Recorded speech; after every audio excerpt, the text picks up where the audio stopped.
Nagsimula ang lahat kay Michael Mesa, isang dating government assassin na namumuhay ng mag-isa sa isang liblib na isla sa Scotland. Ilang taon na ang nakalilipas, pinutol na ni Michael ang ugnayan niya sa kanyang ahensya at mula noon ay nagtatago na siya. Isa siyang lalaking mag-isa na ginugugol ang kanyang mga araw sa paglalaro ng chess. Isang araw, isang dalagang nagngangalang Jessie ang dumating sa isla para maghatid ng supply order kay Michael. Pagdating sa pampang, kumatok siya sa pinto at iniwan ang package. Ngunit sa eksaktong sandaling iyon, dumilim ang langit at humagupit ang isang malakas na bagyo. Ang kapitan ng bangka, na tiyuhin ni Jessie, ay sumigaw at pinababalik siya. Tumakbo siya pabalik sa bangka at nakasakay naman, ngunit ang barko ay marahas na naibaligtad ng malalakas na alon. Dahil sa panganib ng bagyo, nagmamadaling tumulong si Michael. Inilunsad niya ang sarili niyang bangka at hinarap ang hangin at nagngangalit na dagat. Nang marating niya ang mga labi ng barko, natagpuan niyang walang malay at nakulong sa ilalim ng tubig si Jessie, patay na ang kanyang tiyuhin. Iniyahon ni Michael si Jessie at dinala pabalik sa pampang. Desperado niyang ginawa ang CPR hanggang sa kalaunan ay nailuwan nito ang tubig at muling huminga. Habang sinusuri ang pamamaga ng kanyang bukong-bukong, pakiramdam ni Jessie ay bilanggo siya, lalo na't naalala niya ang babala ng kanyang tiyuhin na abandonado ang parola. Sinabi ni Michael ng malamig na dapat na siyang umalis kapag gumaling na siya, habang ipinapahiwatig na alam niya ang masakit na nakaraan ni Jessie. Wala na ang kanyang ina at wala na siyang ibang matatakbuhan. Lumipas ang mga araw at tumindi ang tensyon sa pagitan nila at nagpakita ng senyales ng impeksyon ang sugat ni Jessie. Kalaunan, ipinagtapat ni Michael na nagsilbi siya bilang Marine kasama ang tiyuhin ni Jessie. Habang ginagamot ang sugat nito, nagbigay siya ng payo, huwag gumamit ng armas dahil sa takot, manatiling kalmado, at kontrolin ang emosyon kung gustong mabuhay. Sa kabilang banda, si Stephen ay kino-question tungkol sa TJ, isang artificial intelligence system na gumagamit ng surveillance cameras para subaybayan ang mga person of interest. Nagpa siya ang mga autoridad na dapat nang patayin ang AI.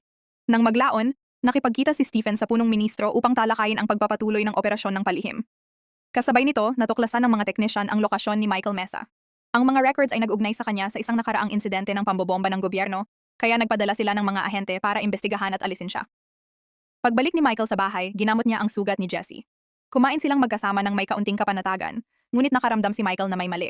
Tumingin siya sa bintana gamit ang binoculars at nakita ang isang bangka na puno ng mga armadong lalaki na patungo sa isla. Agad siyang kumilos at gumamit ng lubid para magpalaglag ng isang malaking bato na nakulong sa ilang lalaki sa isang net. Sumabog ang putukan habang sinusubukang umatake ng mga mersenaryo. Kumilos si Michael na parang anino, isa-isang tinatapos ang mga kalaban. Isang sundalo ang nakapasok sa cabin, inatake siya ng aso ni Michael ngunit binaril ito ng lalaki. Pagkatapos patayin ng aso, hinablot ng lalaki si Jessie at tumakas. Pinatay ni Michael ang isa pang kalaban at narinig ang sigaw ni Jessie. Binaril niya ang kumuha rito at iniligtas siya, saka pinagtago habang sinusuri ang bahay. Sa loob, natagpuan niyang patay na ang kanyang aso, hinaplos niya ito sa huling pagkakataon na may bakas ng pait sa mukha. Sa sandaling iyon, nagpa siya si Michael na oras na para sa paghihigante. Sila ni Jessie ay tumakas mula sa isla gamit ang bangka. Sa headquarters ng MI6, gulat ang command dahil ang kanilang alpha team ay napuksa.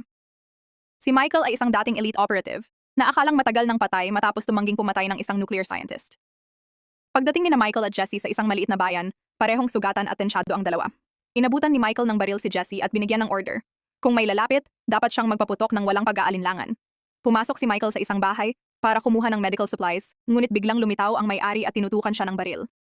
Hindi alam ng lalaki na nasa likod niya si Jessie, kalmado at nakatutok ang baril sa ulo niya para protektahan si Michael. Tinulungan ng lalaki si Michael na gamutin ang sugat, ngunit mabilis silang pinalibutan ng mga pulis matapos silang isumbong ng anak ng may-ari.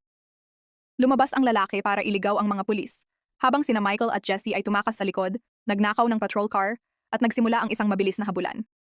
Isang assassin na si James ang walang tigil na humabol sa kanila, hanggang sa gumawa si Michael ng isang perpektong maniobra at binangga ang sasakyan ni James.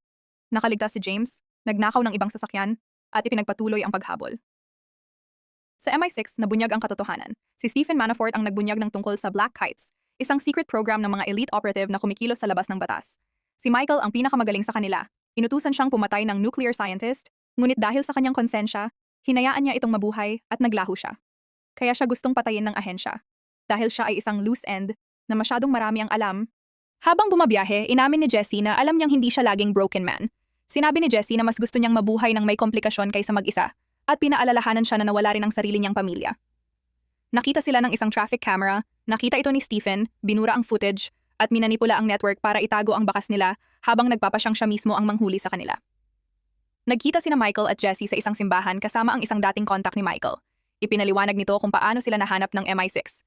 May bumago sa system at naglagay ng execution order para kay Michael sa ilalim ng pangalang Schumacher. Narinig ni Jessie ang usapan at natuklasan ang masakit na katotohanan. Ang kaibigan ni Michael ay malapit na ring mamatay. Hindi na kayang alagaan ng kaibigan si Jessie, dahil wala na siyang sapat na oras. Ang tanging opsyon nila ay kontakin ng isang smuggler na makakapagpalabas kay Jessie ng bansa. Biglang nabasag ang katahimikan. Narinig ni Michael ang mga yabag.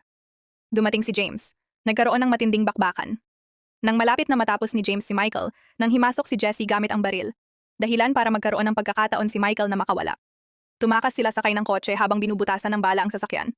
Nagtungo sila sa isang nightclub sa London para makipagkita sa isang kontak na magbibigay kay Jessie ng bagong pagkakakilanlan. Nag-alok si Michael ng deal, bagong identity at ligtas na paglabas ni Jessie kapalit ng $100,000.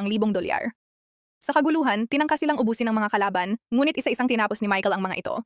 Sa gitna ng gulo, nahila si Jessie sa isang van. Nakipaglaban si Michael hanggang sa mailigtas siya. Tumakas sila gamit ang motorsiklo patungo sa pantalan. Sa bangkang magdadala kay Jessie palabas ng bansa, kumapit siya kay Michael, umiiyak dahil ayaw niyang iwan ito. Tinulak siya ni Michael patungo sa bangka at sinabing iyon lang ang paraan para manatili siyang ligtas. Umalis ang bangka habang isinisigaw ni Jessie ang kanyang pangalan. Iniwan si Michael sa pier para harapin si James.